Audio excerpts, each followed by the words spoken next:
Bueno, me da mucha alegría presentarlo. Roberto, primero que nada, es amigo, es compañero nuestro de generación con Ana con Ana Bentancor. Estudiamos juntos durante muchísimo tiempo.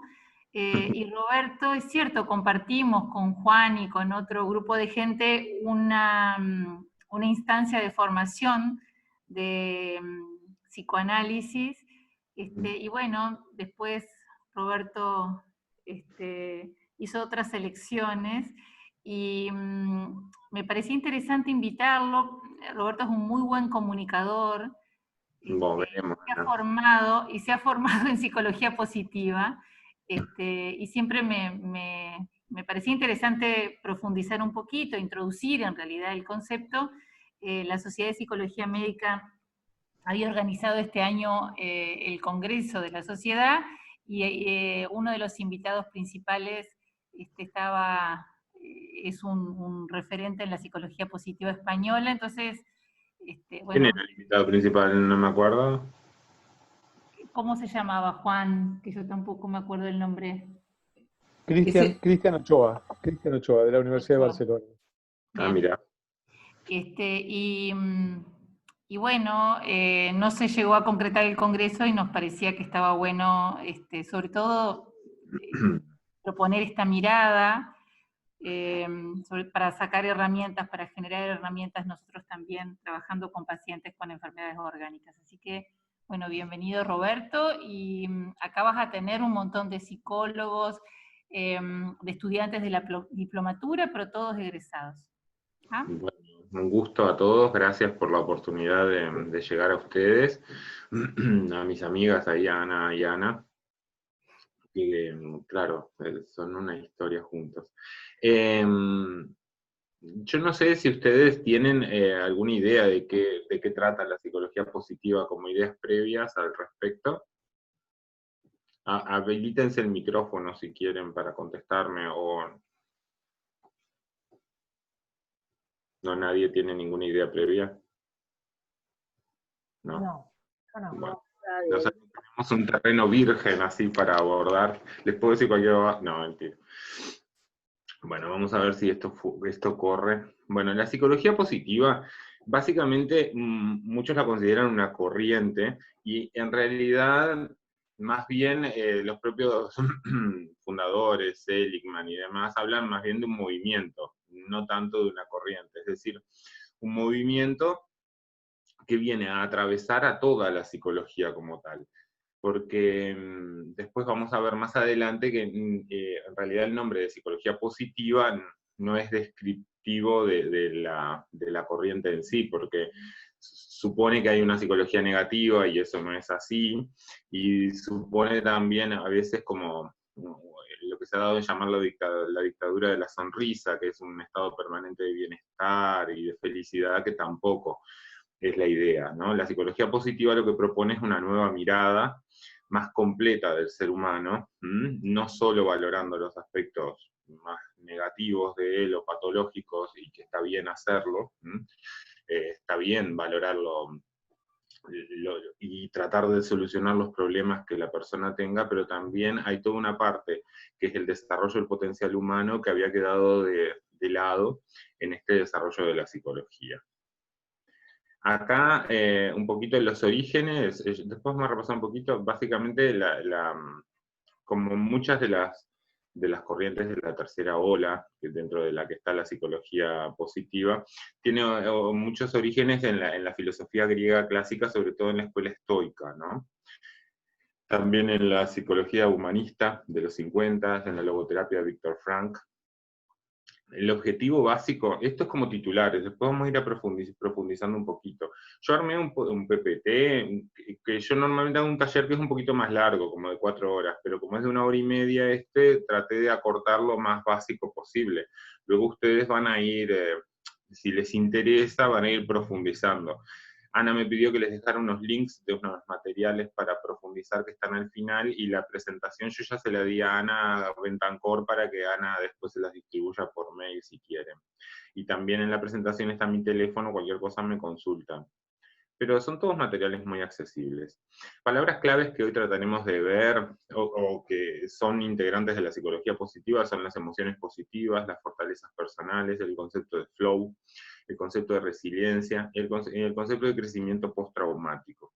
Hoy no abordaremos todos por una cuestión de tiempo, pero son palabras claves y conceptos donde ha desarrollado investigación la psicología positiva.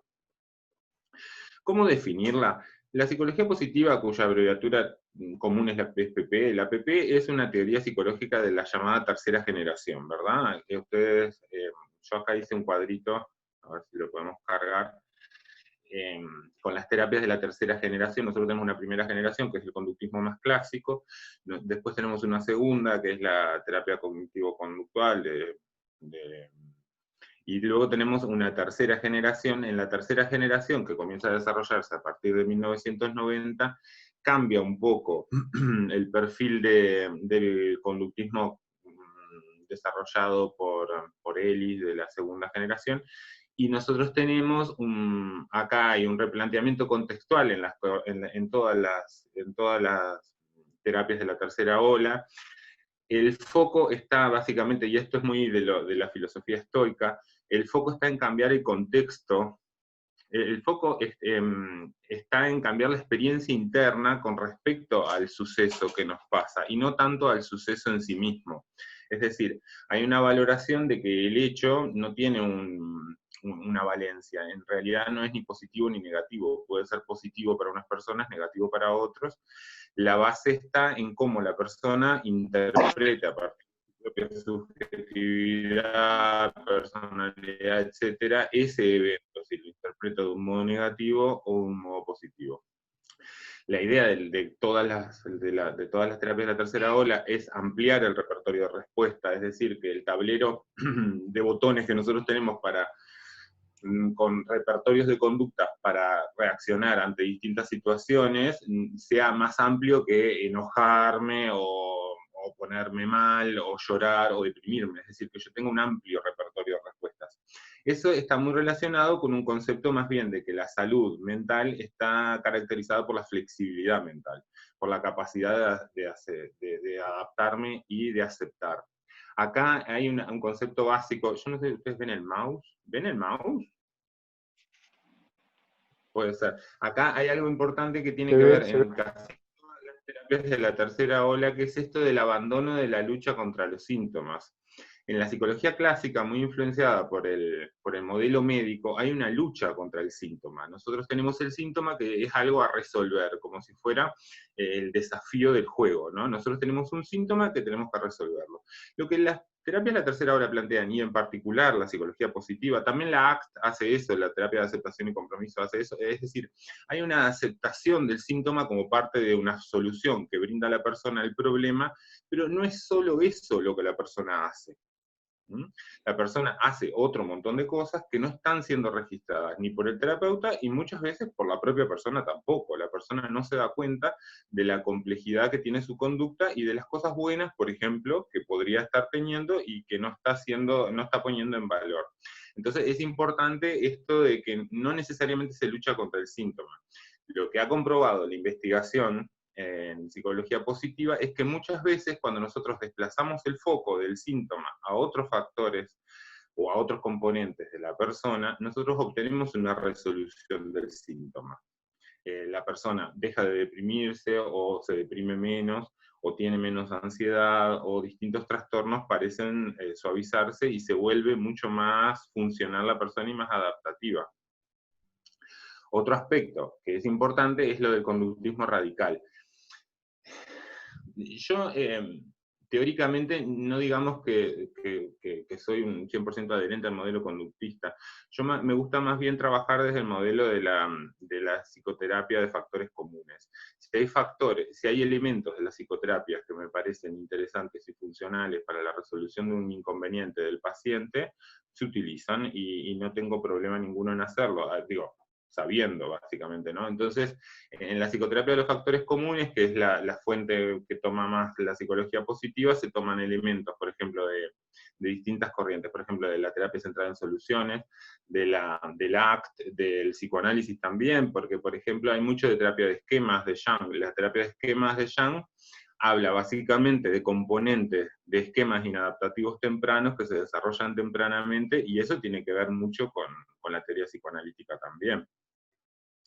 O sea que hoy en día, básicamente, yo veo que el desarrollo de las corrientes y del trabajo clínico con pacientes va más enfocado en los factores comunes y que funcionen, que en corrientes filosóficas o teóricas, y de modos de ver como exclusivos y excluyentes de la persona, ¿no?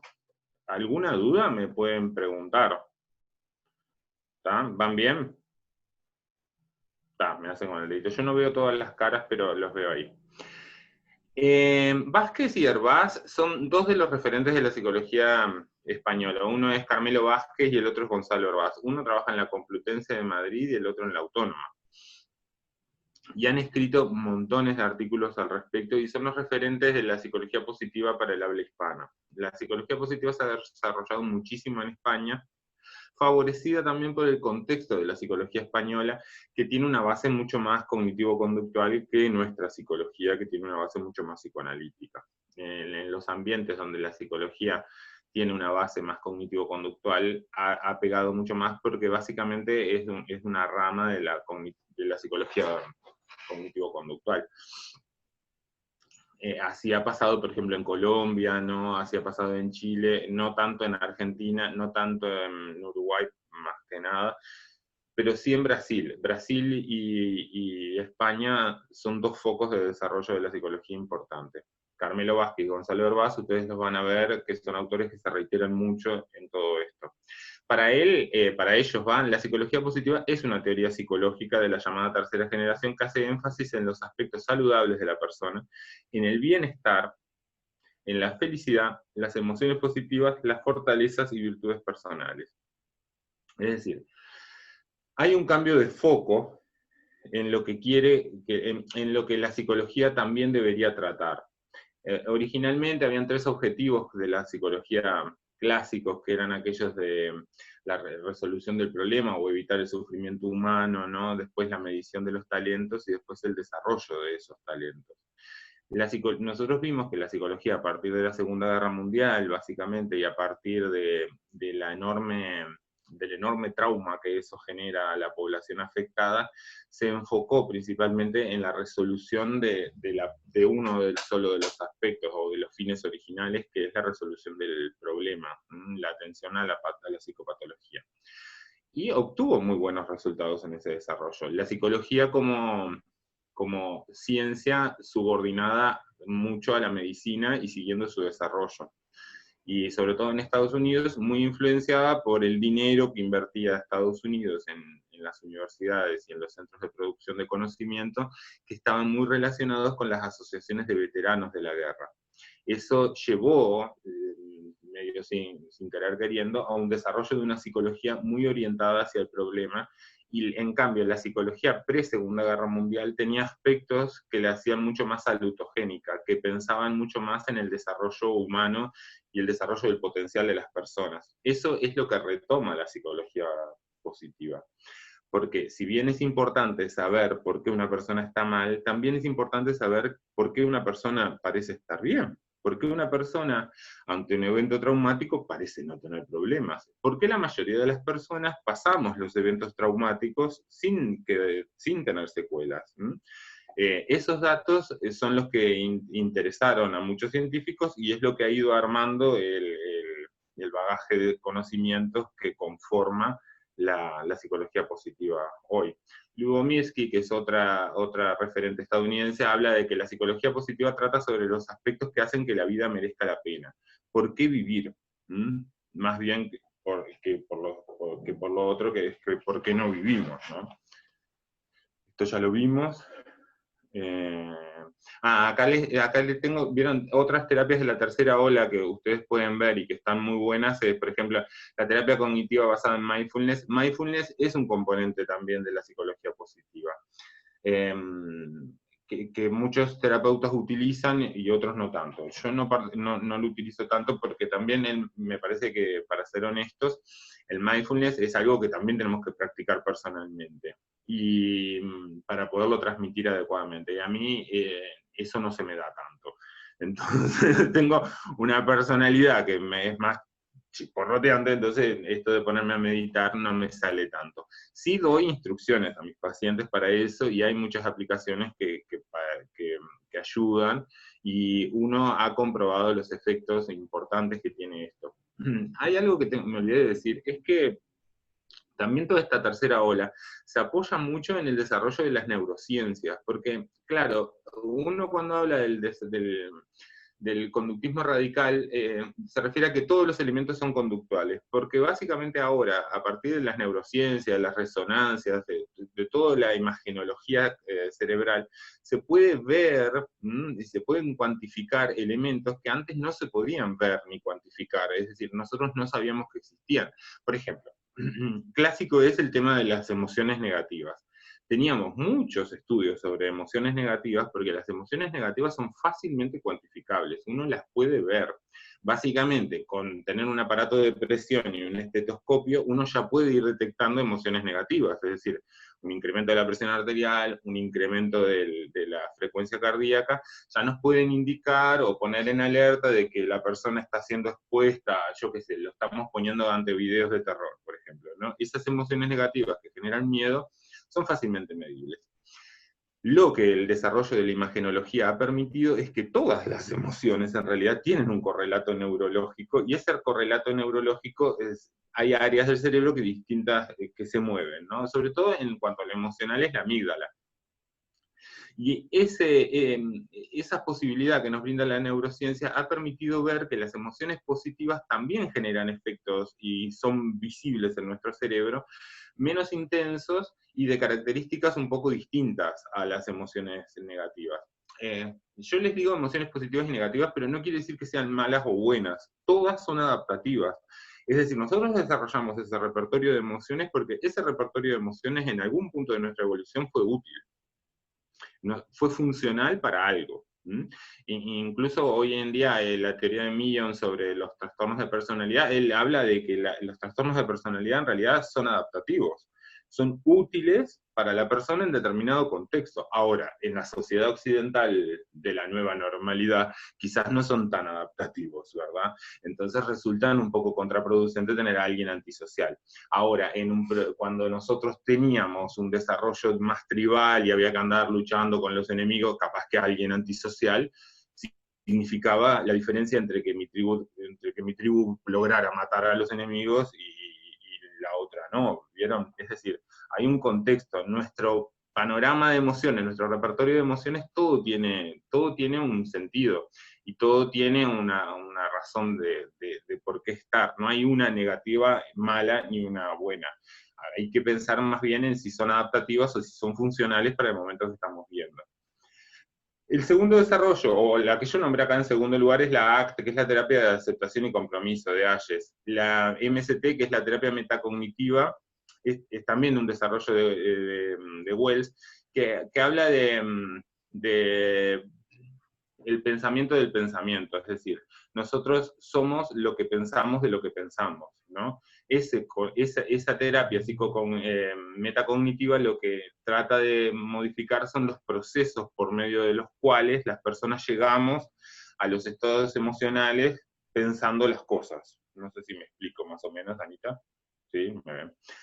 Después la terapia dialéctico-comportamental de Linehan, Marshall Linehan es la que ha tenido más desarrollo, la DBT, sobre los trastornos de personalidad, ¿no? La dialéctico es una psicoterapia muy linda y la verdad que hay muchísimos estudios y evidencia que comprueban su eficacia en esos contextos. Siempre pasa que también ella la desarrolla originalmente para el tema de los trastornos de personalidad, las chicas con determinadas características, y luego termina siendo utilizada para todo, ¿no? Y se van expandiendo. el año pasado yo estaba en el congreso en Buenos Aires, Psicología Positiva, y estaba Hugo Hirsch, y Hugo Hirsch decía que, claro, que a veces no le da, los psicólogos tenemos muchas ganas de hacer nuevos modelos terapéuticos y pocas ganas de leer los existentes. Entonces, con la psicología positiva, él en una crítica le decía un poco eso, que la psicología positiva tiene muchos aspectos novedosos, pero también tiene muchos aspectos que son reciclados de otras y que los viene a sistematizar actualmente. Entonces también hay que ser consciente de eso, hay que leer un poco la historia y hacerlo, y no solo ver los nuevos desarrollos que se van generando, ¿no? La terapia centrada en soluciones también se utiliza mucho en psicología positiva, que es este desarrollo de Steve DeJacer y Iso Kimber, que es una psicoterapia breve, es una psicoterapia basada en el recurso, es una psicoterapia que tiene mucho que ver con la capacidad que tiene la persona y ha tenido las memorias de autoeficacia para resolver situaciones. La terapia centrada en soluciones, yo ahora actualmente en este contexto de la nueva normalidad, es lo que estoy utilizando mucho para tratar con mis pacientes, para tratar de generar recuerdos de memorias pasadas, de situaciones adversas en donde han logrado resolución exitosa de los inconvenientes o de las situaciones, ¿no?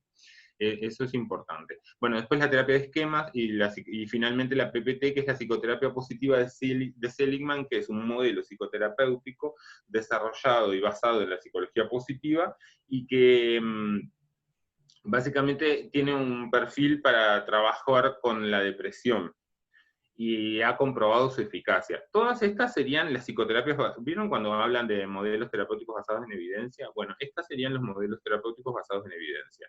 Nosotros tenemos estudios con un N determinado, es decir, hay un número de participantes que no es como las cremas de L'Oreal, que hay 2, 4, 6, ¿no? Estos hay N importantes. Las investigaciones por lo general de estos vienen de Estados Unidos y de España. En Brasil también se hace mucho, pero no nos llega tanto por la barrera idiomática, me parece a mí. En España también nos llega España traduce mucho de Estados Unidos, entonces nos llega mucho más en español y si no directamente en inglés. ¿Vamos bien, Ana? A las 2 me responden, qué divinas que son. Esto es lo que les explicaba un poquito de los orígenes y que ya estuvimos hablando un poco. Hay un concepto griego muy clásico que es lo de, que Ana me sabrá decir mucho mejor, que es lo de la eudemonía aristotélica, ¿no? Toda la filosofía griega tuvo una preocupación por la felicidad, tuvo una preocupación por saber por qué había, o cómo hallar la felicidad en el supuesto de que la felicidad residía en algún lugar, ¿no? Y así surge, por ejemplo, en la filosofía aristotélica este concepto de que hay una hedonía que tiene que ver con el placer o con la sensación, y una eudaimonía que tiene que ver con el sentido o la realización. Ambas producen emociones positivas y ambas producen bienestar en las personas. Lo que se vio en psicología positiva a partir de los desarrollos es que si bien ambas producen efectos similares, la naturaleza de uno y de otro producen efectos distintos a largo plazo. Porque cuando nosotros percibimos muchas emociones, pongámosle mucho bienestar hedónico, por ejemplo, el café, el mate, irnos a un spa, todo lo que tenga que ver con sensaciones placenteras, hay un límite. Nosotros tenemos un límite. Terminamos cansados del all inclusive también y terminamos cansados de estar en casa. Hay un acostumbramiento hedonista. Nosotros tenemos un límite para lo bueno y rápidamente lo damos por sentado y luego queremos más. Nos pasa con la electricidad, por ejemplo. Cuando la electricidad se corta, nosotros nos damos cuenta del valor que la electricidad tiene para nosotros porque ya lo damos por hecho. Hay un acostumbramiento al bienestar que produce ese servicio. En cambio, la eudaimonía tiene que ver con la realización personal y con el sentido. Cuando uno experimenta bienestar por estas vías, uno se protege mucho más, por ejemplo, de patologías tan actuales como la depresión, y obtiene otro tipo de emociones que tienen que ver más con, por ejemplo, la satisfacción, la esperanza, la realización personal, que son emociones mucho más suaves en cuanto al pico de intensidad, pero mucho más largas y sostenidas en cuanto a la duración que nos producen. Eso es importante porque hay algo que tiene que ver mucho con la filosofía estoica y que la psicología positiva toma, y todas las de la tercera ola toman, que es el concepto de la regulación emocional. A nosotros nos interesa que los pacientes, nosotros también como terapeutas, logremos una personalidad o un estilo de sentir las cosas regulado emocionalmente. Que sí, hay situaciones que nos van a desbordar, perfecto, nos desbordamos en esas situaciones, pero luego tenemos herramientas o un repertorio de respuestas que nos permita volver a tener una regulación emocional y donde nosotros estemos en control de la situación. No es ser un robot ni nada por el estilo, es simplemente tener un repertorio y entender que la desregulación emocional a nosotros nos genera más inconvenientes que beneficios. ¿Vamos bien? Esto es lo que les decía del humanismo. El humanismo es la base como más teórica de la psicología positiva, y surge a partir de los trabajos de Maslow, ¿se acuerdan lo de la pirámide, de las necesidades, todo eso? De Rogers y de Frank. La importancia que ellos son los primeros en psicología, después de las guerras, de dar importancia a la promoción de la salud mental y el fortalecimiento de las cualidades humanas. Nosotros podemos ver claramente una influencia de la psicología humanista en las definiciones de salud que históricamente ha hecho la OMS. La OMS ha sido muy proactiva y pro salud y positiva, diríamos hoy en día, en sus definiciones, y uno puede ver la influencia de la psicología humanista en estas definiciones claramente, ¿no? Ellos son los primeros en advertir que el modelo médico que estaba trabajando la psicología en esa época no alcanzaba, no era suficiente para hacer que las personas estuvieran mejor. Y eso es algo de Seligman, que es el fundador de la psicología positiva más moderna, nota, es decir, él después de años de trabajar con pacientes depresivos en distintos desarrollos, luego voy a hablarles un poquito más de Seligman, se da cuenta que las personas que él atendía lograban resolver sus síntomas. Cuando pasabas una escala de Beck, daba mejor indicadores, la persona no se quería matar, yo qué sé, todas esas cosas que hacen las personas depresivas, pero no estaban mejor, no estaban más felices, no se sentían más realizados, no sentían más ganas de vivir o cosas relacionadas con el bienestar. Y él se comienza a preguntar por qué. Somos buenos resolviendo sintomatologías y no somos buenos promoviendo la calidad de vida de las personas. Y entonces llega a la misma conclusión que los humanistas en el 60, es decir, acá hay algo más, nos estamos perdiendo de algo más. Hay conceptos que no están siendo desarrollados y para los cuales precisamos investigación. Y bueno, y gracias a la plata de Estados Unidos se logra mucha investigación en este aspecto. Porque básicamente los primeros desarrollos son casi todos estadounidenses, ¿no? Ahora hay más adaptación y todo eso, pero también en Argentina, yo estudié en la UP, en la Universidad de Palermo, en posgrado de Psicología Positiva, y ellos tienen el CONICET, y el CONICET, al menos, bueno, ahora estaba medio desarticuladito, pero funcionó muy bien durante bastante tiempo desarrollando distintos conceptos. Y por ejemplo, el director del posgrado mío, que es Castro Solano, ellos hicieron unos estudios importantes acerca de las emociones positivas en los soldados de la Argentina y la influencia que tenían esos para el desarrollo personal y el clima de la tropa y demás. Es decir, se está trabajando en muchos desarrollos en ese sentido, y en Buenos Aires hay un centro que lo está haciendo. Víctor Frank es la otra fuente teórica, que es la logoterapia. Ustedes se acuerdan que este hombre tan preclaro, la verdad, él dice que la vida nunca se torna insoportable por las circunstancias, sino por la falta de sentido y propósito de la misma. Nosotros podemos tolerar prácticamente cualquier hecho adverso, y eso es importante. Las personas podemos tolerar cualquier hecho adverso. No hay un evento de por sí que sea traumatizante. Va a ser traumatizante el evento en la medida que nosotros nos los digamos así. Pongámosle, yo comprendo que hay eventos obviamente mucho más graves. Yo tengo hijos, yo imagino eventos con relación a mis hijos y me parecen sumamente graves, o a cuestiones de la sociedad, de mi comunidad, etc., ¿no? Es decir, hay eventos que son de naturaleza mucho más negativa, pero lo que dice Frank es que, aunque el evento así lo sea, mucho del trauma que me quede de ese evento va a depender de cómo yo lo procese. Y ahí vamos al fundamento de las teorías de la tercera ola. Este hombre sobrevive a Auschwitz. Él era, yo no sé si ustedes lo conocen mucho la historia, él era un médico que estaba estudiando la tesis de psiquiatría, estaba por presentar la tesis de psiquiatría para especializarse en Viena, y Viena en 1938 era mal momento para ser judío. Entonces termina en un campo de concentración, y él pierde en esto de lo que ellos llevan de un lado al otro la tesis, y él se ve obligado a hacer de vuelta una tesis. Él se pone como meta en el campo, él era médico ya, entonces lo ponen a cuidar a los prisioneros, no lo matan directamente, y se propone como meta el retomar sus estudios y hacer la tesis. Ahí tenemos algo que es un motivador. Él consigue con la tesis o con el proyecto que quiere hacer darle sentido a lo que está haciendo. Y de cierto modo eso ayudarlo a sobrellevar la situación que está viviendo. Eso lo va a ver después, no lo va a ver en ese momento. Él lo que nota es que aquellos prisioneros que perdían el sentido del por qué estaban, aunque fuera muy loco, morían antes que los demás.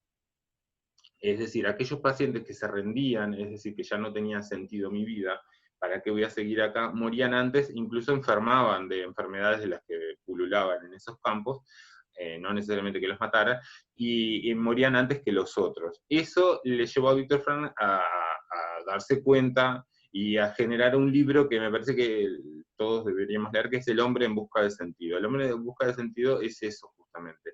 Cuando el hombre le encuentra un sentido a su vida, un propósito, muchas de las cosas que pasan en su vida cobran otro sentido, valga la redundancia, cobran otro cariz, tiene otra motivación. Y la motivación que tiene es motivación intrínseca. Nosotros tenemos dos clases de motivación, la intrínseca y la extrínseca.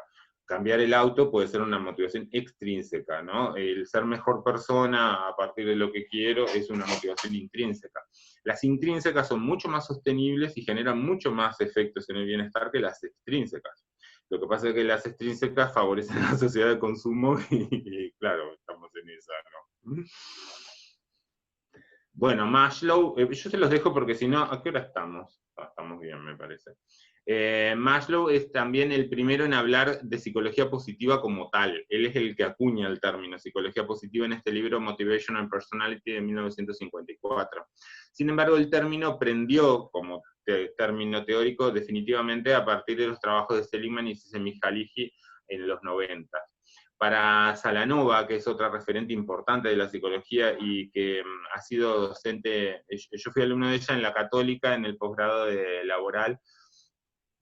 Salanova fue varias veces presidenta de la Sociedad Española de Psicología Positiva, y Marisa Salanova trabaja en la Universidad Jaume I de Castellón, y es la única que tiene actualmente un máster en Psicología Positiva aplicada que es 100% online, les digo por si les interesa. Capaz que les gusta. Yo no lo he hecho porque tiene un perfil que no es muy clínico, tiene más bien un perfil hacia lo organizacional y educacional. Y como mi trabajo es más clínico, no lo he hecho. Y además el horario, que hay que hacerlo como a la hora española, que es como a las 5, y eso no se me da, ¿no? Para Marisa Salanova, la psicología positiva es psicología, no hay una diferencia. Y como tal utiliza el método científico basando sus raíces y fundamentando sus objetivos en el conocimiento y la investigación científica. Todos los datos que nosotros brindamos, siempre hay un estudio detrás que lo respalda. Eso a mí me da tranquilidad como terapeuta, y eso también debería dar tranquilidad al paciente o al consultante, porque hay una validación de lo que se está diciendo. Fundadores, ahí hoy yo les hablaba de Martin Seligman, y este señor que es de origen croata y tiene un apellido impronunciable, Csikszentmihalyi, es como que lo digo así, pero capaz que alguien maneja el croata y lo puede pronunciar mejor. La PP se origina formalmente como corriente a partir del discurso inaugural que da Martin Seligman en la APA. Él llega presidente de la APA en 1998, porque él venía a tener es decir, él es el que desarrolla el concepto de la indefensión aprendida, que es un concepto muy importante de la psicología, que es aquel, no sé si todos lo manejan, pero aquel concepto que tiene hoy en día se está utilizando mucho, por ejemplo, en violencia doméstica, en donde la víctima cree que ya nada puede hacer para cambiar la situación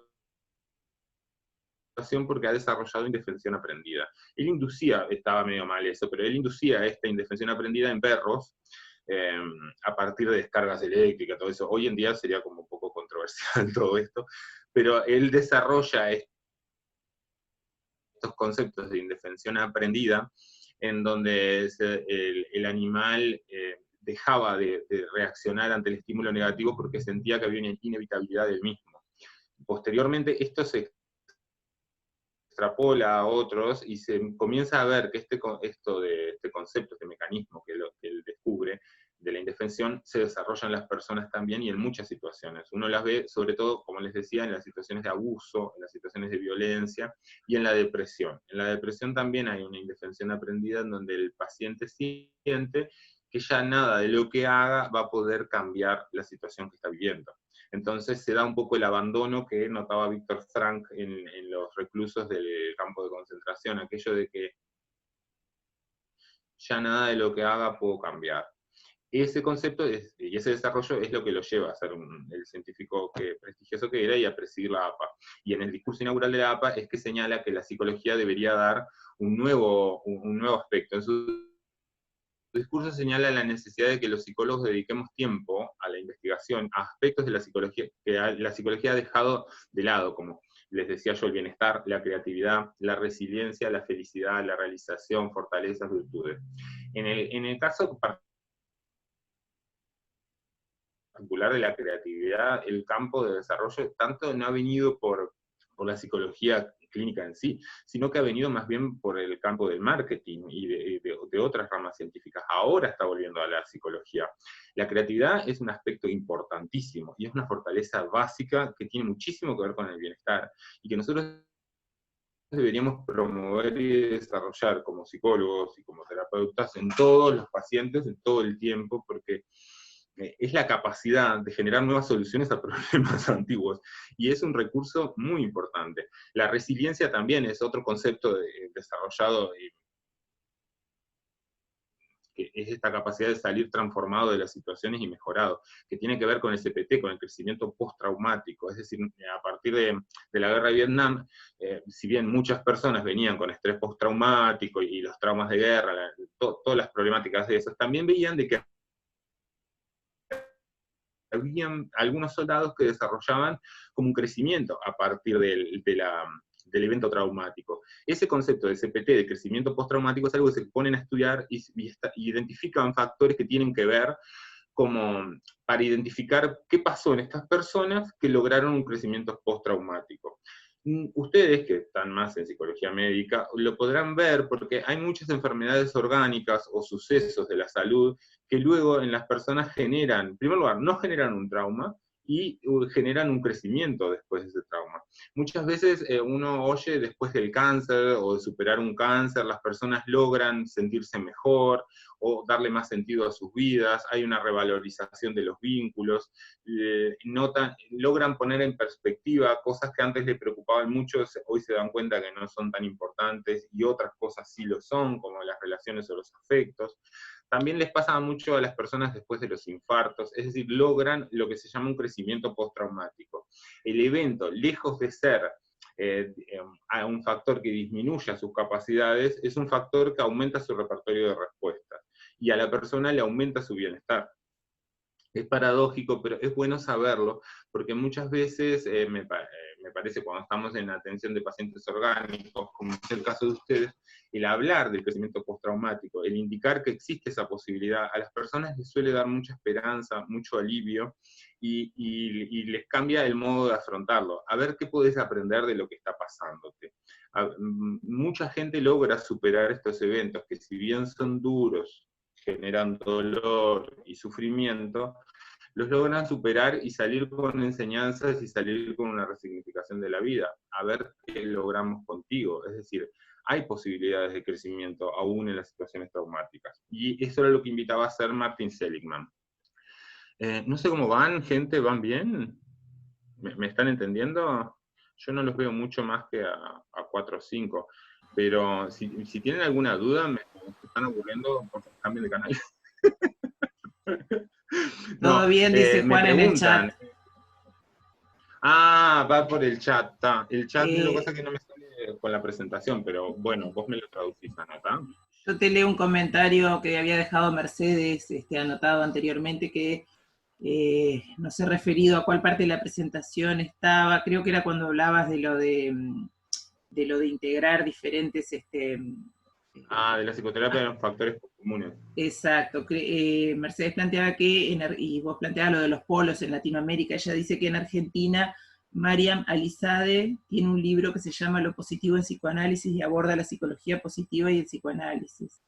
Ah, mirá, no lo conocía, porque siempre viene más de la parte de conductual. Pero sí, es natural, claro, está bárbaro. Bueno, luego veo el chat. ¿Hay una psicología positiva? ¿Sigo? ¿Les parece? ¿Hay una psicología negativa? No. Yo les decía hoy al inicio, no, es una falsa dicotomía, en realidad todo es psicología. Yo aspiro a que lentamente vaya introduciéndose en la psicología, en los consultorios nuestros, este trabajo también, que además es mucho más satisfactorio para el psicólogo también. Hay una cuestión de salud, un factor de salud del terapeuta que acá tenemos que cuidar, porque trabajar siempre lo malo. Yo me acuerdo que teníamos en un congreso una colega que decía, yo cuando logré mejorar a mi paciente se fue con un coach.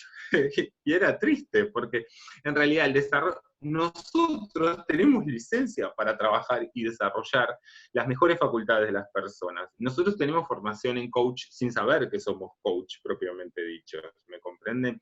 Y además tenemos el plus que sabemos manejar la psicopatología y lograr atender las cosas que puedan ser eventualmente negativas para esa persona de un modo que jamás podría desarrollar un coach. A mí me parece que la mezcla de psicología y coach me parece muy buena. No me parece solo el coach.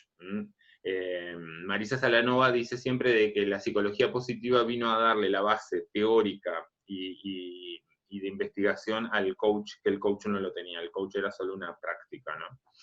Así que me parece que es mucho más saludable que nosotros como psicólogos trabajemos aspectos a desarrollar en la persona, no solo los negativos, a nosotros nos hace mucho mejor, mucho bien.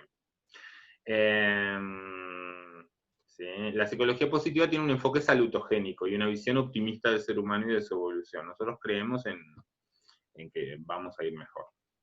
El bienestar y la infelicidad no son categorías excluyentes u opuestas, parecen coexistir, y eso es uno de los hallazgos de la investigación. Antes se creía que si nosotros teníamos malestar, y todo era malestar.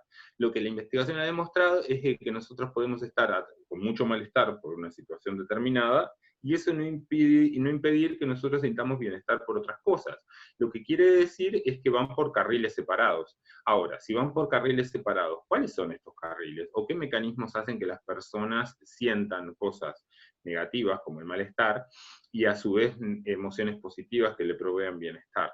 La investigación, sobre todo en duelos, ha demostrado que aquellas personas que atravesando una situación traumática, por ejemplo un duelo, y que eran capaces aún de percibir emociones positivas, por ejemplo el humor, o por ejemplo la alegría ante una situación determinada, no referida al duelo, tenían mucho mejor pronóstico en cuanto a la elaboración de ese duelo, y menores secuelas de tener un duelo un poco traumático, ¿no?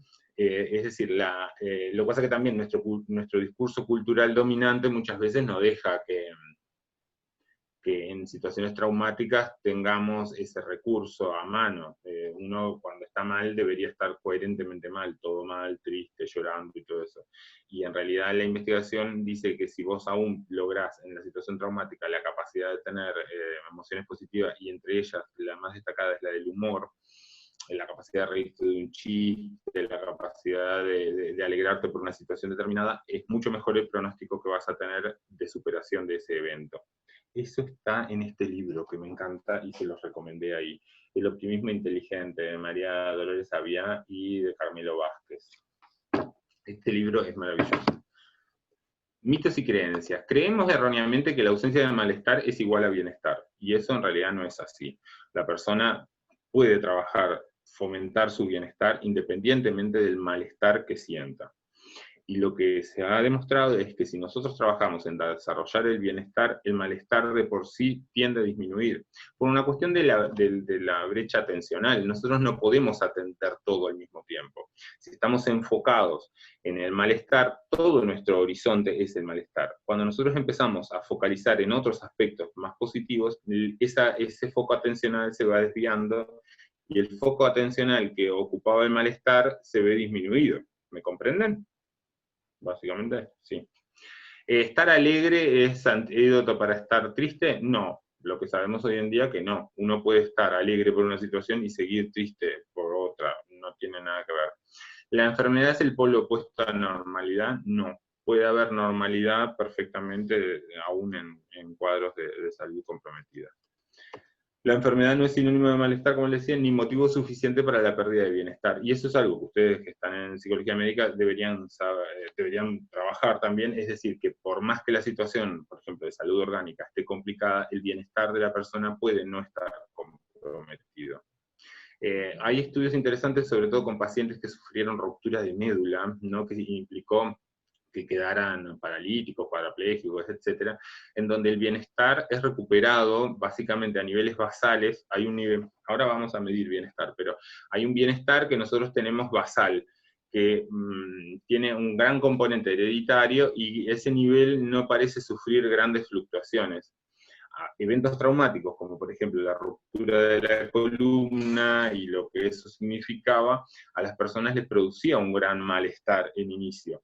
Pero pasados 6 meses nosotros veíamos, o la investigación veía, que estos pacientes recuperaban niveles de bienestar e incluso algunos más altos, porque había aquello de la resignificación. O sea que los estudios de bienestar en enfermedad son importantes. Y también me parece que da esperanza a las personas cuando están atravesando un proceso de salud complicado, el saber de que el bienestar, el malestar que yo estoy sintiendo ahora, si yo lo veo, puede ser pasajero y voy a recuperar mi bienestar prontamente. Hoy vamos, la psicología positiva no debería ser solamente el estudio de lo dañado, sino también de la fortaleza y de la virtud, de la excelencia, de qué me hace mejor. Mejor persona, ¿no? No como mejor en términos competitivos necesariamente. Los tratamientos psicológicos no deberían solo compensar los déficits o corregir los malos, sino potenciar a las personas para que tengan vidas más significativas. La psicología tradicional, la que todos nos formamos, en realidad se ocupa de los trastornos y ello ocupa, de acuerdo a las fuentes, entre el 12 y el 30% de la población. O sea que como mínimo nosotros tenemos un 70% de población que no recurriría nunca a un psicólogo porque no tiene problemas. Y en cambio, no necesariamente esas personas están bien, o están desarrollándose, o como dice la psicología positiva, están floreciendo, que es decir, sentirse plenas en su desarrollo personal. Nosotros como psicólogos también podríamos trabajar en ese 70% de la población. Ahí salió, ustedes lo ven, ¿qué hacemos con el resto de las personas que si bien no tiene síntomas, no se siente feliz o no se siente bien? Acá tienen una escalita, ¿se animan a hacerla? ¿La ven?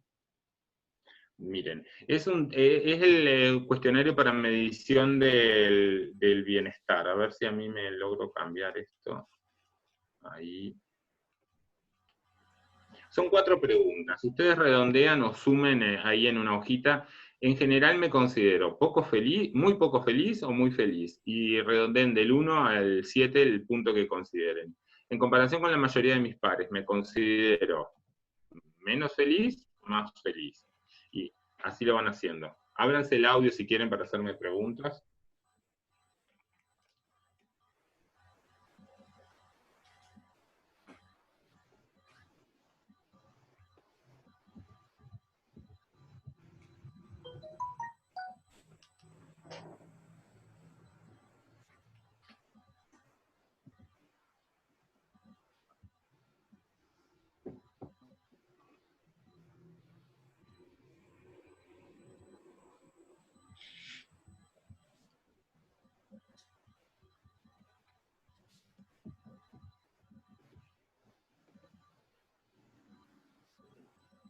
Yo veo acá, porque en la pantalla no me aparecen todos ustedes, pero me aparece Ana, sí, y me aparece la señora, que no me sale el nombre.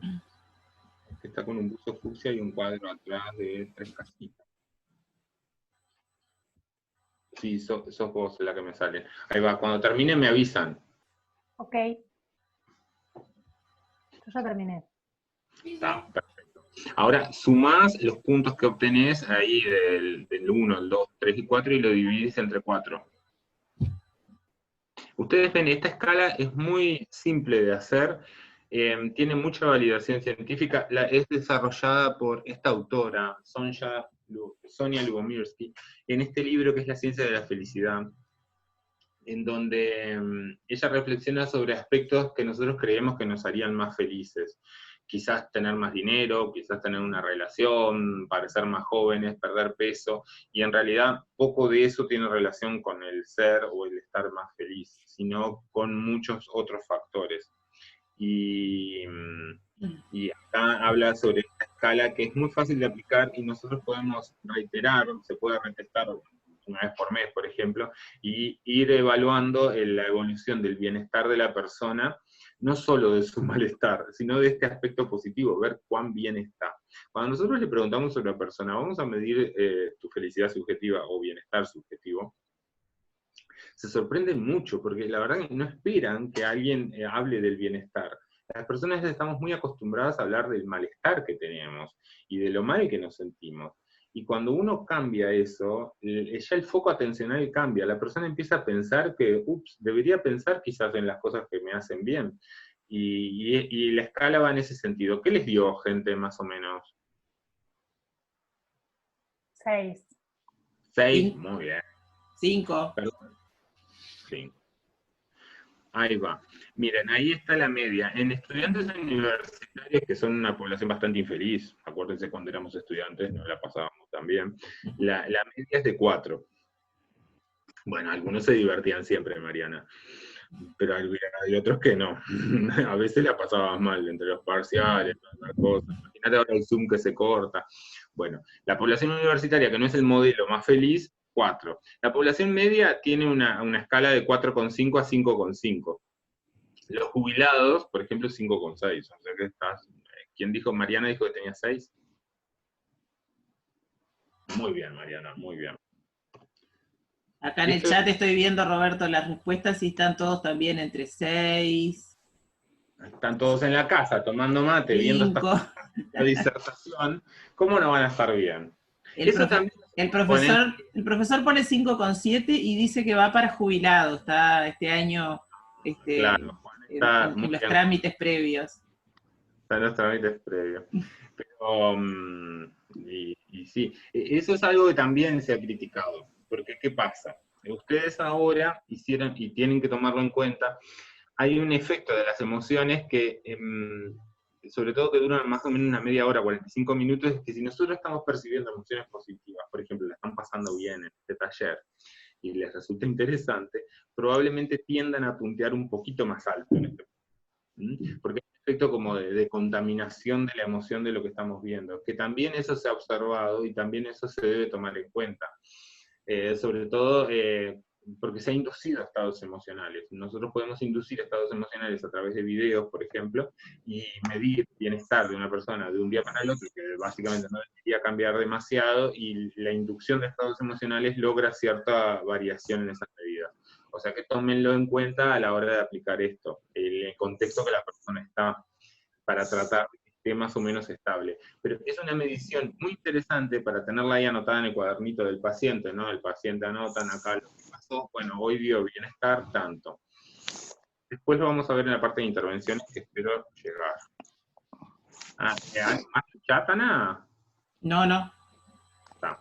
Bueno, lo que dice Sonia, esto, acá la señora del libro a partir de los estudios básicamente que ellos logran hacer en gemelos idénticos, que fueron separados, algunos sí, algunos no, es de que nuestro bienestar tiene una alta determinación genética sobre la cual poco podemos hacer. Hay un 50% de nuestro bienestar que viene determinado genéticamente. Si nosotros tuvimos papás muy depresones, vamos a tener que luchar con esa genética, porque ustedes saben que la depresión, por ejemplo, es una de las enfermedades que tiene alta heredabilidad. E incluso hay incluso estudios genéticos. Ella plantea, y después descubre que un 40% de nuestro bienestar va a estar determinado por las acciones que deliberadamente hagamos, y solamente un 10% de nuestro bienestar va a estar condicionado por las situaciones o factores externos a nosotros. Esto puede ser, como todas las estadísticas, de doble lectura. Nosotros nos damos cuenta, en la interpretación que hacemos, es que hay un factor muy poco inamovible del bienestar, que es la genética. O sea que ahí vamos a estar muy condicionados por el origen que tengamos.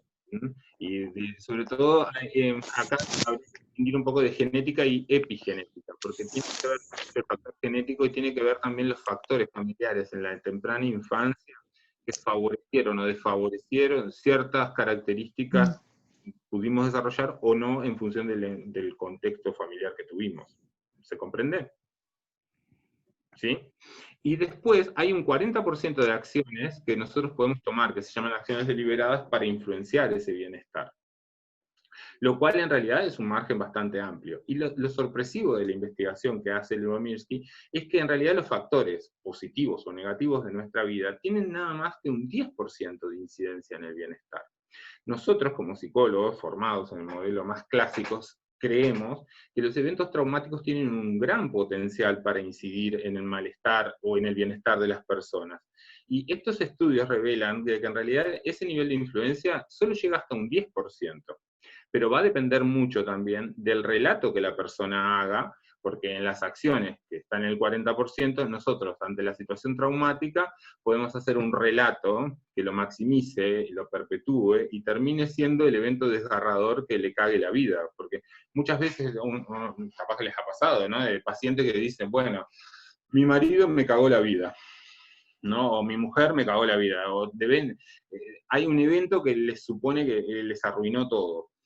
Eso tiene que ver con una elección de la persona, consciente o inconsciente, muchas veces más inconsciente, y el evento traumatizante. Lo que nosotros podemos transmitir, y que en psicología positiva se hace mucho, que es lo de la psicoeducación, es explicar esta tortita de los determinantes del bienestar. Mirá, Ana, hay un porcentaje de tu bienestar que viene determinado por tus padres y por lo que pasó en tu infancia temprana, los primeros 7 años. Eso es lo genético y epigenético, tiene un peso del 50% de tu bienestar. Pero que vos, no sé, ponele, yo qué sé, que determinado evento que pasó en tu vida no tiene por qué arruinarte todo, porque estadísticamente sabemos que tiene un potencial de afectar un 10%. Y en cambio, las acciones deliberadas que vos tomes, que en el sentido de obtener mayor bienestar, tienen un potencial de afectar un 40% de tu bienestar. ¿Se entendió eso? ¿Quedó, Mariana? A mí, cuando comencé a estudiar psicología positiva, esto es de los cuadros que me resultó más sorprendentes de la psicología positiva. Yo juraba que los eventos traumáticos tenían mucho más peso en la vida de las personas que lo que la investigación demuestra. Seligman desarrolla 2 teorías del bienestar. El por qué, cómo llegamos a estar bien. La primera la desarrolla acá. Yo se las nombro las dos porque las dos siguen en vigencia. Van a ver ahora. La primera la desarrolla en este libro que les recomiendo que se compren por los ebooks, ¿no? Porque salen $5, son baratos los libros estos y los pueden leer. No viene, al menos yo no he visto en Uruguay edición impresa, pero capaz que la hay. Este es publicado en el libro La auténtica felicidad de 2002, en donde él habla que la felicidad es difícil de describir y medir, y está muy asociada al hedonismo. Acá hay medio una pica interna. Hay unos psicólogos de la psicología positiva que hablan de bienestar. Yo prefiero también el bienestar, la verdad. Y otros hablan de felicidad. Seligman, a pesar de que los editores le pusieron auténtica felicidad en el libro, no le gustó la palabra felicidad, porque la felicidad da una idea media naif, efecto Pauliana, así, una onda como algo inalcanzable, es muy variable, es muy subjetiva. Yo siempre prefiero hablar de bienestar. El bienestar es Spanier dice que es como el predominio del afecto positivo por sobre el negativo sobre un tiempo determinado. La felicidad parece ser más bien algo de momentos, y el bienestar parece ser algo más estable. Entonces, en cambio los españoles en general no distinguen, ellos hablan de felicidad y bienestar tranquilamente. Él dice que para nosotros tener una vida con un buen nivel de bienestar deberíamos seguir 3 vías, ¿no? La vida de la emoción positiva, que es aquello que yo les hablaba hoy de lo placentero, de lo hedónico, de tener una vida con una calidad de vida, de disfrute, tener agua caliente, de tener necesidad. Ah, esa es otra cosa que también les tengo que decir que me olvidaba. La psicología positiva es una psicología del bienestar, básicamente, del estado de bienestar. Nosotros estamos hablando con personas o en situaciones donde las necesidades básicas no están satisfechas, podemos trabajar algunos aspectos, pero no se va a poder trabajar totalmente, porque, es decir, es a partir de, nosotros estamos trabajando con la punta de la pirámide, ¿se acuerdan de Maslow? Es decir, para contextos donde hay carencia o insatisfacción de necesidades básicas, nosotros podemos utilizar aspectos para llegar a esas, pero no va a cumplir totalmente. ¿Se entiende? Perfecto. Él dice que hay 3 elementos: la vida placentera, lo que nosotros disfrutamos, lo que pasamos, el café rico, la tele, yo qué sé, las cosas que nos disfrutan. Después, la vida comprometida, que tiene que ver con el grado de compromiso que yo como persona desarrollo con las actividades que hago. El disfrute en el trabajo. Y acá me preguntan algo en el chat, Ana, ¿puede ser? ¿Vieron la pirámide de Maslow? Bárbaro. Bueno, estupendo. No te oigo, Anita.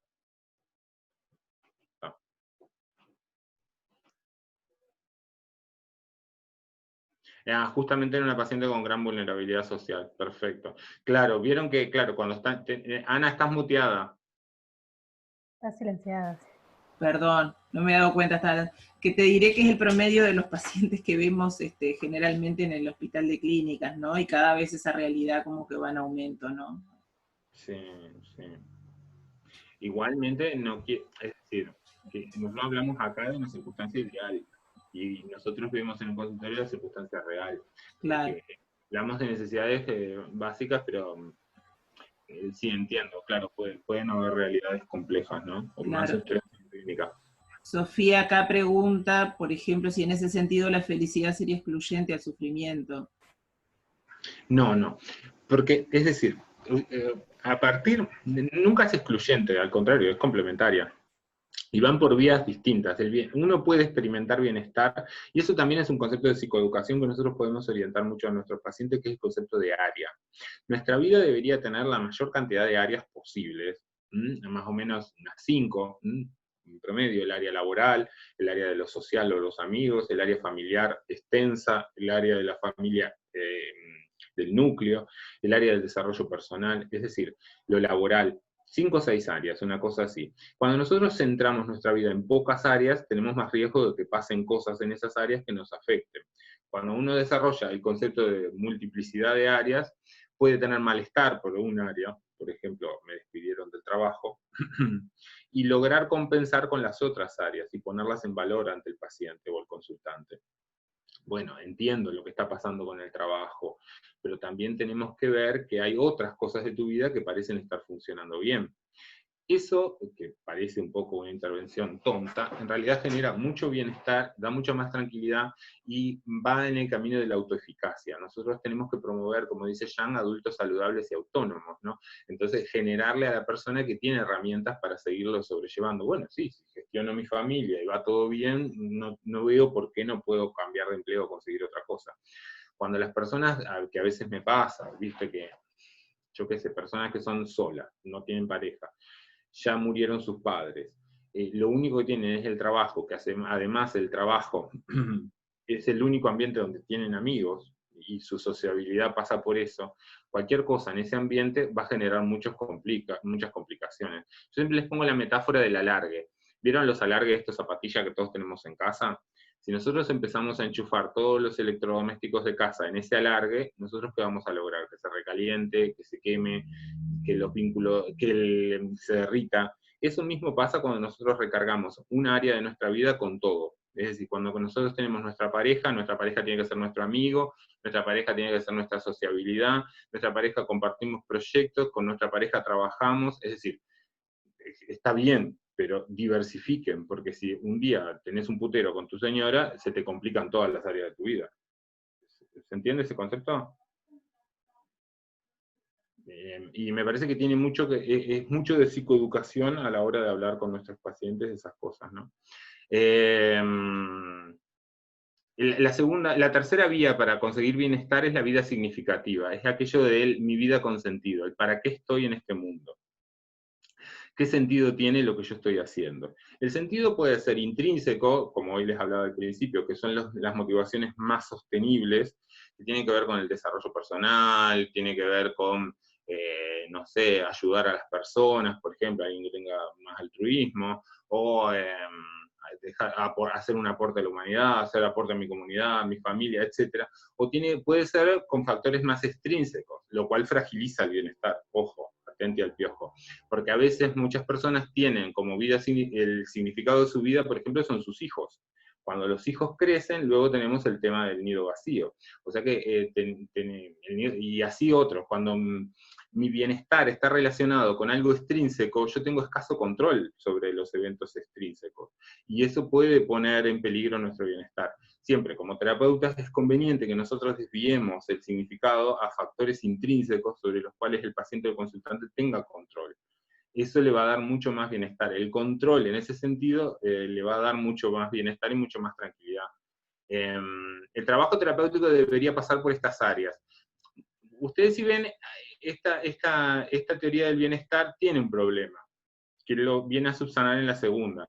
Que si ustedes ven acá habla de que yo tengo que pasarlo bien, yo tengo que tener compromiso en lo que hago, es decir, el flow, que ahora vamos a ver, esa sensación de ensimismamiento con el trabajo, un nivel de compromiso, me gusta lo que hago, etcétera, y un significado en la vida. En esta teoría falta el factor social, y esa fue la crítica de los colegas que le hicieron a Seligman, por lo cual él reformula esta teoría y vuelve con la segunda teoría del bienestar, que a ver si me cambia. Ahora, porque me quedé en esta, así. En la segunda teoría que sale en el libro Florecer, él habla de que el bienestar o la felicidad básicamente va a depender de 5 factores, agrega 2 más, que es las emociones positivas, que era lo que veíamos hoy, es decir, aquello que percibimos como bueno, el nivel de compromiso que nosotros desarrollamos con las cosas, el nivel de compromiso que desarrollamos con nuestro trabajo, con nuestra familia, en nuestra profesión, etcétera, que tiene que ver con otros factores como el flow.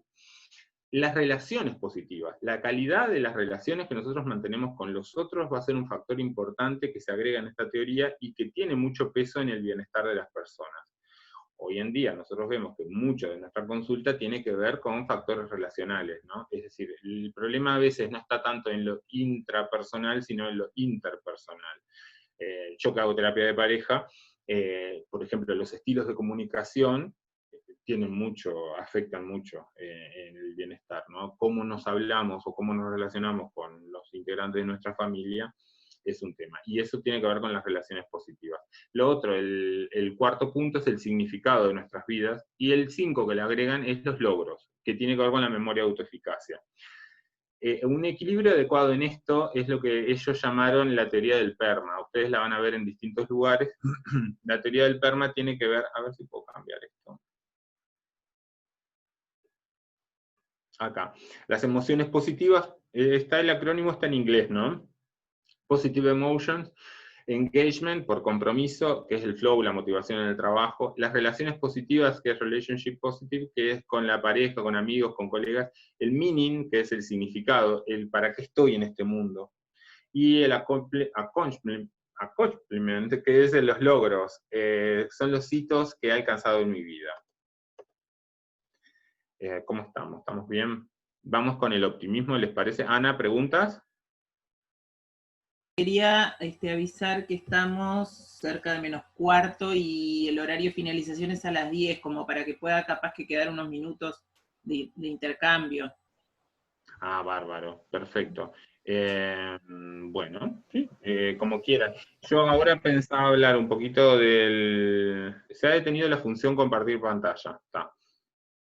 No, porque pensaba hablarles un poquito del tema del optimismo, que me parece importante por el estilo explicativo que se genera y que a veces podemos inducir en nuestros pacientes o consultantes, y luego damos el diálogo ese. ¿Te parece, Ana? Sí, perfecto, sí. A ver, compartir, a ver si quedamos ahí. ¿Ahí les quedó la pantalla compartida o medio compartida? Medio, ¿no? Está ahí. Medio compartido, y dice el profesor que está pensando, dice, en otro seminario para dejar la parte de las intervenciones para hacerlas en otro seminario, ¿te parece? Claro, puede ser, sí, Juan, puede ser, porque nos queda desarrollar, hay varios conceptos básicos de psicología positiva. Uno es, por ejemplo, el de fortalezas personales, el de las intervenciones también, y el del flow también, es decir, cada una de las 5 partes de la teoría del PERMA, que era esta que hablábamos ahora recién, puede tener un desarrollo por sí mismo, ¿no? Sobre todo la parte de emociones positivas, sí, sí, lo vemos, no hay problema, lo vemos, ¿tá?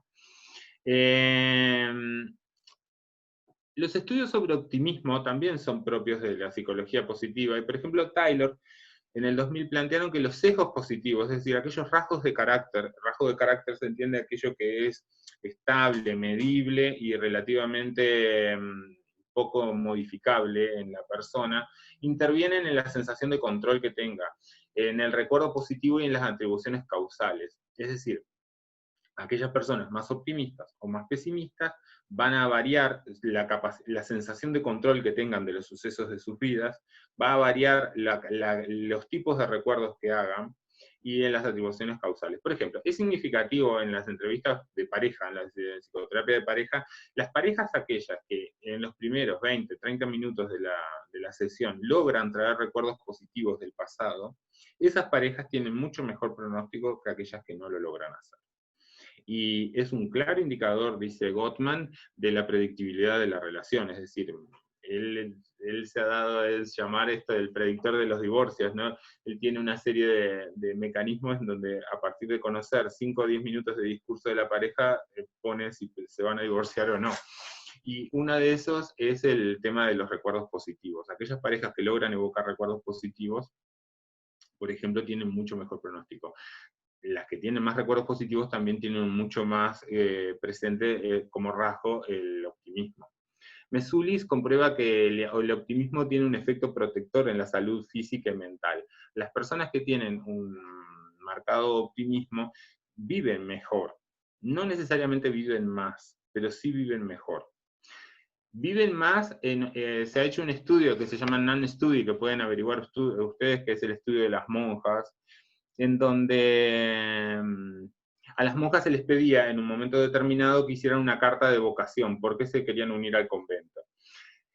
Lo que hicieron, las monjas son una población preciosa para estudiar porque son uniformes, tienen dieta uniforme, comparten hábitos de vida, hay horarios iguales, salvo alguna monja medio descarriada, en general todas siguen el trillo, ¿no? Entonces, en ese caso lograron separar las monjas que parecían tener rasgos más optimistas de aquellas que tenían rasgos más pesimistas a partir de la carta y de la presencia en esa carta de emociones positivas como esperanza, yo me quiero unir a la congregación porque quiero modificar el mundo, tengo mucha fe en el cambio, en lo que va a pasar, es decir, todos esos factores los fueron relacionando con emociones positivas y optimismo, y las otras con emociones negativas y un estilo explicativo más pesimista. Lo que vieron longitudinalmente en el estudio era de que aquellas monjas más optimistas vivían una media de 7,9 años más con respecto a las otras. O sea que hay una influencia cuantificable, al menos en esta población, en cuanto a que el optimismo sí produce una mayor calidad de vida. También el optimismo se ha visto, hay un test que si hacemos otro lo podemos ver, que es el LOTR, que mide la predisposición al optimismo de las personas. Aquellas personas que eran más optimistas tenían un sistema inmunológico mucho más fuerte que aquellas que eran más pesimistas, y eso se comprobó induciendo resfriados en estudios de población. ¿Vieron con esto de los hisopados de ahora? Bueno, se contaminaba a la persona con un resfriado común y luego en estudios separaron las poblaciones y vieron que aquellos que eran optimistas, es una relación, no quiere decir que sea causal, hay una relación entre las personas que son optimistas y que tengan un sistema inmunológico más fuerte. También hay algo que Vázquez descubren, es que el procesamiento de la información positiva o optimista sigue otras reglas que no tienen que ver con el procesamiento mental de las informaciones negativas. Incluso parece ser que se almacenaría en lugares distintos de nuestro cerebro. Por eso es difícil evocar y por eso también tendemos a edulcorar el pasado, ¿no? La satisfacción de la vida relaciona con la presencia de estos sesgos. Las personas más optimistas tienden a recordar más los eventos positivos de sus vidas, y las personas más pesimistas tienden a recordar más los eventos negativos de sus vidas. Todos conocerán gente. Y eso tiene que ver con lo que Seligman después desarrolla, que es el estilo explicativo. Hay personas que tienen un estilo explicativo pesimista, y hay personas que tienen un estilo explicativo optimista. Ante un evento adverso, la persona pesimista, por ejemplo, pinchó la rueda del auto, piensa, esto me pasa siempre, qué horrible mi vida. Tiene una penetración universal, me cagó todo el día, esto es horrible, ¿no? Es decir, hay un evento negativo, que no es ni bueno ni malo, pero él lo juzga como negativo, él cree que pasa siempre, que le abarca toda su vida, y que es su culpa por no haber revisado las ruedas, por ejemplo. Este es un ejemplo que les estoy trayendo de... Que quizás no es puro, ¿no? Es simplemente ilustrativo. Aquellas personas que suelen tener un estilo explicativo, es decir, cómo explican los eventos de sus vidas, ante el evento adverso, por ejemplo, el pinchazo en el auto, dice, hoy pasó esto, qué cagada, ¿no? Pero le afecta solo esto, es un evento circunstancial, es pasajero, no le arruina todo el día, ni le afecta al resto de sus vínculos. Logra una buena regulación y logra circunscribirlo a un área de su vida. Y este es el tema de los optimistas, tienden a adjudicarlo a factores externos. Los pesimistas son mucho mejores para juzgar la realidad, y eso también es un factor a tomarlo en cuenta. No es necesariamente bueno ni malo. Nosotros precisamos en un equipo de trabajo, por ejemplo, una adecuada mezcla de pesimistas y optimistas. Porque, en primer lugar, si tenemos solo optimistas, van a tener, nunca se van a hacer cargo de nada porque todo es externo. Puede ser que las personas optimistas suelan tomar riesgos en exceso, porque confían en que les va a ir bien, y nosotros, por ejemplo, precisaríamos un optimista en la parte de publicidad de una empresa, y precisaríamos un pesimista en la parte de finanzas de una empresa. Si los tenemos invertidos, teníamos un problema importante. Pero aunque les parezca mentira, muchas organizaciones les pasa, de que no han definido los perfiles de optimista o pesimista de los equipos, y a veces le estamos pidiendo tareas de optimista o de cosas que tienen que ver con el optimismo a personas que no lo pueden hacer. Y eso a las personas les genera mucho sufrimiento.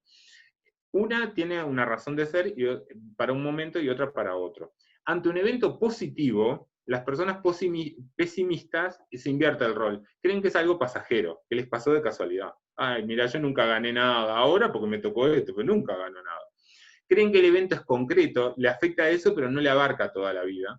Y las circunstancias se deben al azar, a algo externo. En cambio, el optimista, cuando le pasa algo bueno, cree que es parte de lo que pasa en su vida. Todo es bueno en su vida. Esto es algo más. Y le afecta a todo, es decir, es esa persona que, oh, yo me encontré 10 pesos, ¿viste? Y anda contenta en el mundo porque se encontró 10 pesos. Le abarcó toda el área de su vida. Y cree que eso le pasa a él porque es él. ¿Comprenden? El locus de control está en él. Yo se los pongo acá un poco caracterizado. Ustedes lo pueden sopesar un poco, pero la idea es que lo entiendan, ¿no? Esto es como la hamburguesa de McDonald's, es solo ilustrativa. ¿Se entiende? Ahí va. Esto del estilo explicativo es importante saberlo porque aquellas personas que tienen un estilo de explicativo pesimista suelen tolerar peor los tratamientos médicos. Ante la atención, por ejemplo, las quimioterapias, tienen menor respuesta en las quimioterapias. Y también tienen una sobrevida un poco peor y menor que las personas optimistas. Las personas optimistas, por contraparte, no suelen consultar tanto al médico, o sea que a veces cuando llegan al médico ya sus cuadros están un poco avanzados. Y suelen tomar a veces situaciones, riesgos innecesarios, porque como creen que les va a ir bien, sobre todo cuando se combina con rasgos de carácter un poco más impulsivos, los optimistas suelen ser un cóctel un poco complicado, ¿no? Es esas personas a veces que caen en la negación, ¿no? De que no les pasa nada, no les va a pasar nada. Por eso también, como les decía al principio, no hay algo bueno o malo, o positivo o negativo, sino que el mix es lo que enriquece, ¿no? Bueno, esto es lo que les quería dejar claro hoy. Después tenemos otros puntos, que era fortalezas y flow, pero si quieren lo dejamos para otro. ¿Les Creo que parece? da como para hacer otro seminario, me parece, Bueno, Roberto. también tengo que ver que si no se aburrieron mucho, Anita, porque tampoco quiero... No, y está bueno que dejemos unos minutos para preguntas ahora, hacemos como siempre, van levantando la mano en el chat y bueno, van participando, ¿les parece? Algo de esto de la pantalla, ¿les parece? Dale. Yo ya les pasé la presentación por Bueno, el vean PPT. que en la presentación que les pasó a Ana, nos faltó conversar de muchos de los puntos. ¿Se comprende? Sí. Luego en la segunda lo retomamos y los explicamos un poquito, si están de acuerdo. Pero ahora me gustaría que me dijeran qué les parece y si les puedo esclarecer en algo. Liberen sus micrófonos, gente.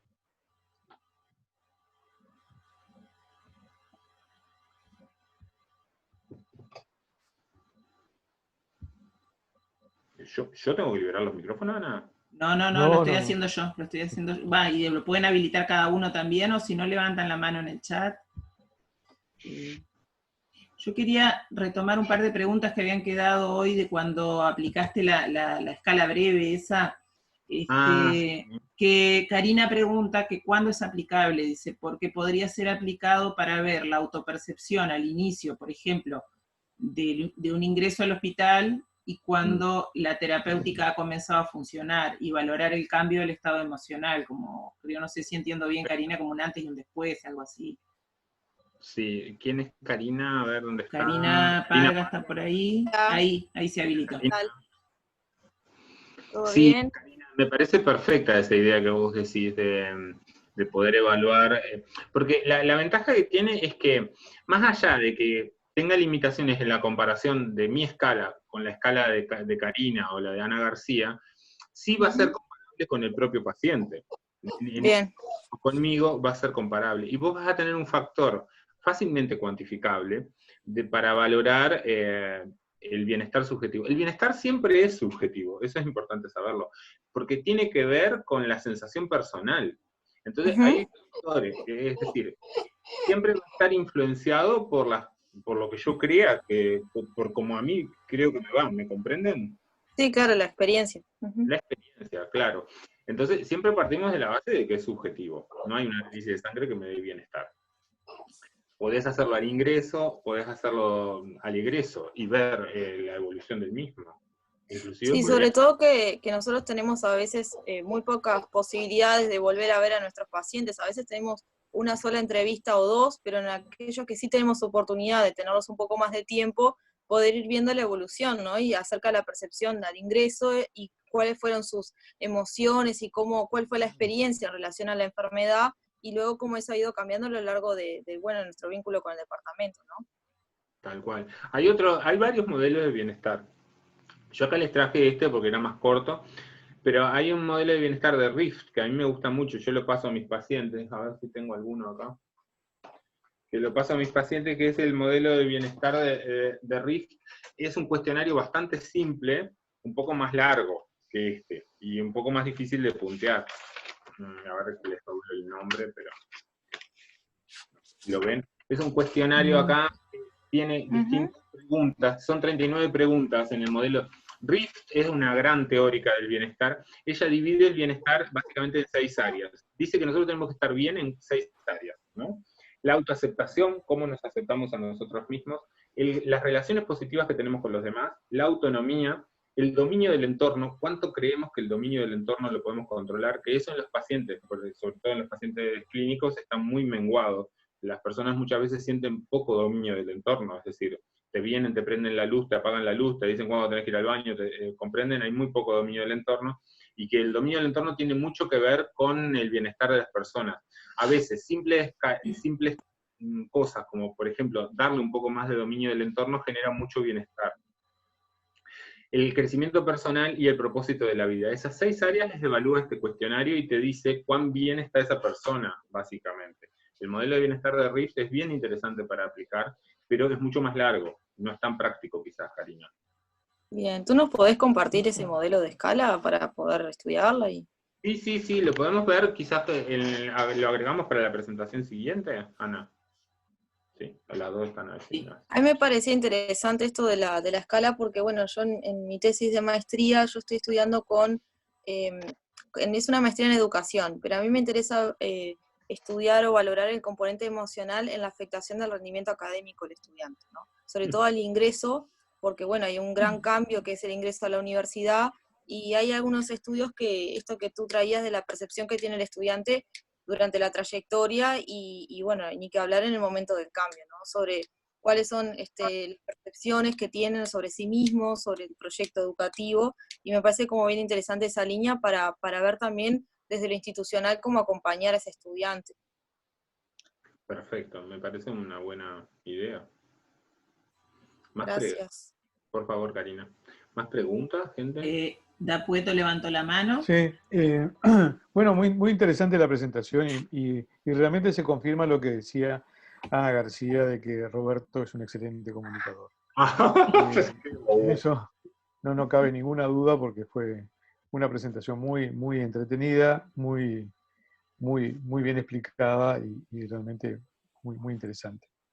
Y da para bastantes reflexiones. En esto de la multiplicidad de recursos, uno se podría poner a pensar cuánto de lo que hacemos en psicología médica se parece mucho a esto que tú estás proponiendo, pero que viene de otros contextos teóricos. Por ejemplo, cuando hablamos de psicoterapia expresiva y de soporte y ponemos el énfasis en el soporte, en el fortalecimiento de las funciones del yo, en la integridad, en la reconstitución de la integridad del self, que está desintegrado por las amenazas de la enfermedad y la muerte, en fin. Eso uno lo puede ver desde una perspectiva y lo puede ver desde otra, y es muy probable que, como ya lo decía Ricardo Bernardi hace mucho tiempo, cuando uno se pone a ver lo que los psicoterapeutas hacen, seguramente debe tener muchas más cosas en común que lo que hacen los psicoterapeutas cuando mencionan sus teorías, las teorías explicativas sobre lo que hacen y sobre el efecto que tiene lo que hacen en los pacientes. Cuando además sabemos que el porcentaje más alto del efecto beneficioso de una psicoterapia tiene que ver con el entusiasmo que le pone el psicoterapeuta en la mejoría del paciente. O sea, no me cabe ninguna duda que tus pacientes se deben sentir muy estimulados hacia la mejoría. Sin duda. Sin duda, ¿no?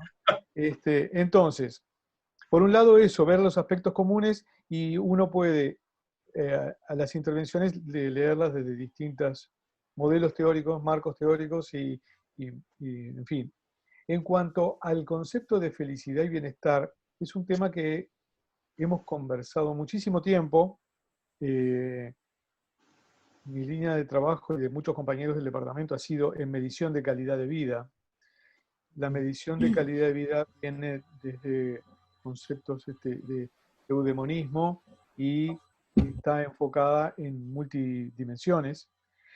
Hay dos sociedades de calidad de vida, la ISOQOL y la ISPOR, pero hay una sociedad de felicidad, que es la Sociedad Internacional de Estudios de Calidad de Vida, cuyo congreso 2009 se llamó Felicidad y, yo me estaba fijando ahora,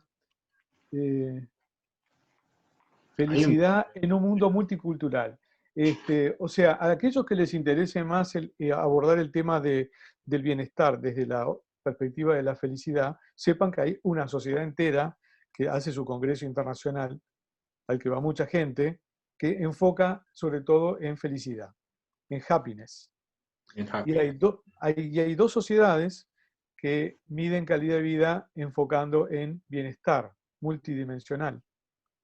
Sí, que a su vez, lo decía para la gente que está iniciando investigaciones. Y una de ellas tiene que ver con evaluaciones enfocadas en el paciente, que es la ISOQOL, y otra tiene que ver con estudios farmacoeconómicos. O sea, cuánto bienestar se logra con intervenciones y cuánto cuestan esas intervenciones para lograr tanto bienestar. O sea, uno lo puede ver desde la clínica, lo puede ver desde la investigación. Me parece que sería bien interesante que alguien del departamento, por ejemplo, retome el tema de bienestar, felicidad, que en un momento se trabajó mucho y que, en fin, después siguieron caminos divergentes. En suma, felicitarte, ha sido muy claro y bueno, me parece que queda abierta la posibilidad para seguir otro día, ¿no? Por lo pronto quedaron unas cuantas diapos interesantes que querríamos ver. Yo a las órdenes. Si quieren preguntarme más cosas. En este sentido, la felicidad sería... Ah, no, esto ya me preguntaron, no está. ¿Más preguntas o alguna cuestión? Ana, estás en mute. Una preguntita nada más que había quedado era si en esa escala también breve el punto de corte, digamos, a partir de cuánto se consideraría bienestar, si era de 4 o de 5. Perdón, Roberto. ¿Mónica Dropo se parece a Ana García? Están en la misma, en el mismo usuario. ¡Ah, qué susto! Teníamos una gemela... Mira, le tenemos que avisar a Sonia que tenemos una gemela separada, ¿viste? Para los estudios que ella hace. Roberto, no, quería agradecerte. ¿Me escuchas? Sí, poco. Estabas mejor como Ana García que como... Estoy en el... No, estoy en el hospital de clínicas y tiene muy mala señal, peor que la del Palmo de Olmos. Quería agradecerte y generamos una nueva instancia para trabajar específicamente intervenciones que me parece interesante. ¿Está? Claro, claro. Pero lo que pasa es que, Ana, yo te entiendo, pero antes de llegar a intervenciones tenemos que entender como un poquito el fundamento de que hablamos. Sí, bueno, está bien, profundizamos un poco más el desarrollo teórico y hacemos nuestra... Tampoco es aburrir, pero hay conceptos como medios básicos que no hemos podido hablar hoy, que son los de flow. Entonces yo cuando hablo de una intervención para favorecer el flow, ¿cómo van a saber favorecer algo que no saben el concepto, quizás? Entonces, cosas personales. Hay algo importante acá de lo que mencionaba Juan, que el trabajo del terapeuta también tiene que ir y que tiene que ver mucho con las psicoterapias de la tercera ola, es decir, es como que uno tiene que ser creyente un poco para poder practicar esto. Yo trabajo mis fortalezas personales, yo desarrollo las cosas que la psicología positiva, porque hay una coherencia básicamente entre lo que hago y lo que siento que me disminuye la disonancia. Entonces, eso me parece que es importante. Ustedes también tienen que ir en ese camino para introducir estos conceptos de conocer cuáles son sus fortalezas personales, identificar aspectos que tengan que ver con su bienestar y trabajarlos también en conjunto. Yo me di cuenta que mi trabajo terapéutico iba a ser mucho más, no sé, generarme más bienestar si iba por este camino que si iba por el camino clásico de la formación de la psicoterapia que me orientaba a la facultad. Entonces, va por ese sentido, es buscar como el lugar de cada uno. A mí me encaja con mi forma de ser, y a ustedes quizás también. Tienen que ir compaginándolo. Roberto, te agradecemos pila el tiempo que nos dedicaste. Después si les gustó, les pareció interesante, es importante el feedback. Bien. En la próxima vamos a poder votar. Ana, en la próxima Hacemos vamos a hacer una votación por Zoom, a ver qué tal. ¿Qué hago? ¿De la reunión, Ana? Muchas gracias. Muchas gracias, la verdad que estuvo bien interesante, bien interesante. Bueno, gracias, Juan. Muchas gracias, Roberto. Después de tantos años. Bueno, gracias a ustedes por la oportunidad. Pasen bien, tengan un buen día en la nueva normalidad. Con el resto nos vemos a las 10:30 en el Ateneo. Bueno, suerte en el Ateneo.